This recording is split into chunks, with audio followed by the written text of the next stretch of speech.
Hi guys, welcome back to OCD Recovery's YouTube channel, Jenna speaking.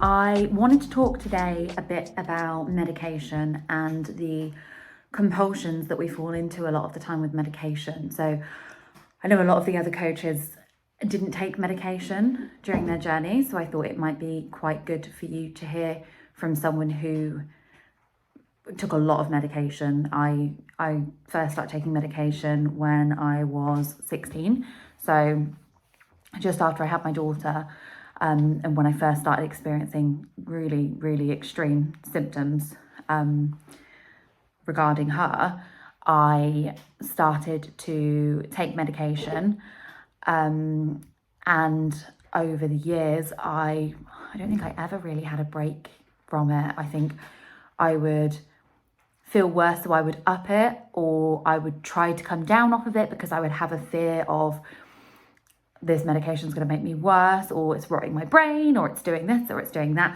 So I would try to come down off of the medication, even if I wasn't, feeling any better, but I would just panic that it was doing something to my brain. So I would either come down off of medication, go up on medication, or switching medication. So all of these things are very compulsive. So the biggest compulsions that I ever did around medication was trying to come off, as I just said.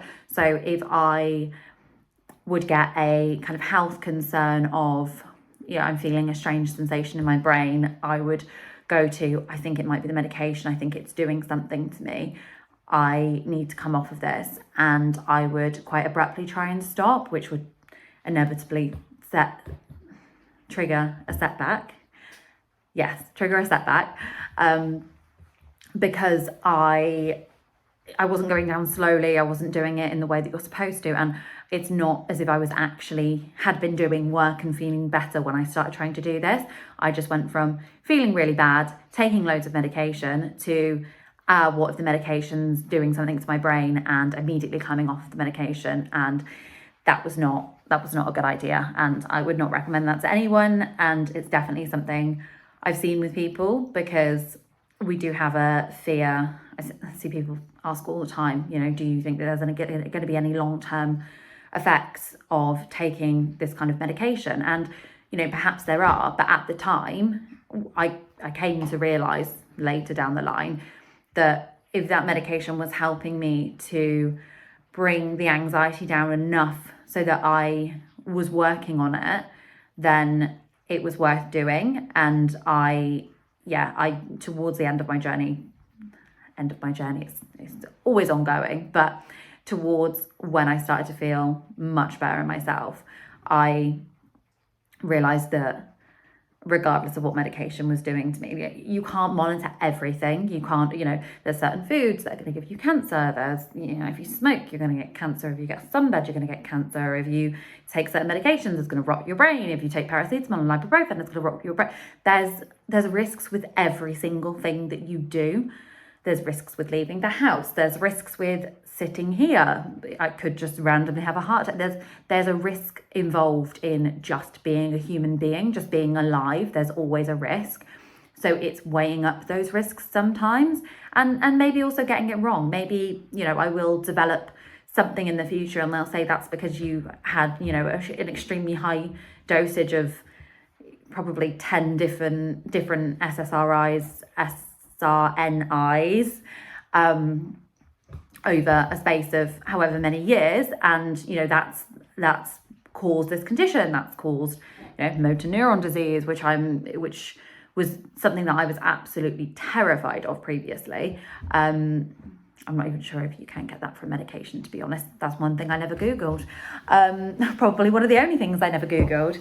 But there's so many things that can come from doing things, but you have to take that risk sometimes. And I'm not saying that everyone should go on medication, because I'm sure there's plenty of people that make really good progress. Many of the coaches never took medication.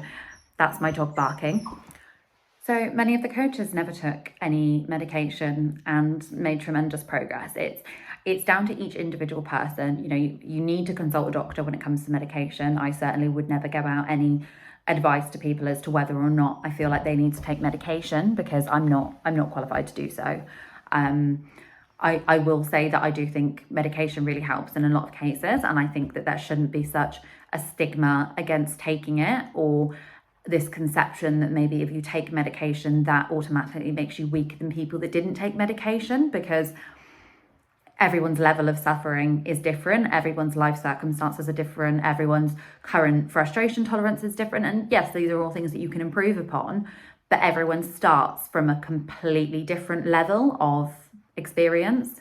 And for me, when I started with medication, I started as a 16-year-old new mother that was absolutely terrified of what was going on in my brain.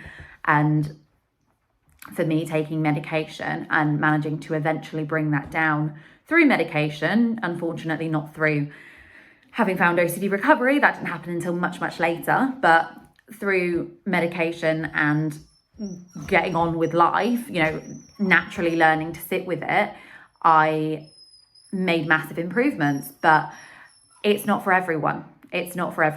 But what I'm saying is, don't be too hard on yourself if you do decide that medication is the way forward for you, because for some people it really does help. So yeah, compulsion wise, going back to that, upping, downing, changing completely, which I did many, many times. I've tried so many different SSRIs, SRNIs. Reason being, not only because I would become I would feel worse, so I would try and I'd bring my doctor and say, I need to take a different one. I did definitely do that, but that's not the only reason I would change medication. I would also change medication due to side effects. I had one particular medication where I gained loads and loads of weight, so I stopped taking medication. I stopped taking that medication and moved on to another one. I had one that made me feel really funny if I forgot to take it. It would give me brain zaps. So I came off of it for that reason. I just had such a low frustration tolerance that I would constantly think, if I'm experiencing any kind of discomfort from these side effects, I need to change my medication.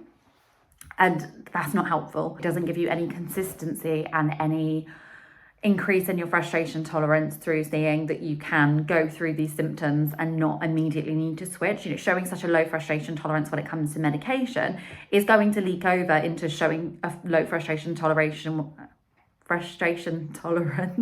when it comes to anxiety, because what you're essentially saying when you can't handle the side effects of medication is, this is too hard, this is awful, I can't do it, I can't handle it. And just that mindset in any area of your life will leak over into anxiety, and I can't stand this, I can't handle it, this is too hard, this is too much. And as we know, those catastrophizing thoughts are what anxiety feeds from and what OCD feeds from. So yeah, I hope you enjoyed the video, and if you've got any suggestions for things that you want me to cover at all, please feel free to pop a comment. And if you're interested in one-to-one coaching, just pop an email to phil@ocdrecovery.com. Thank you.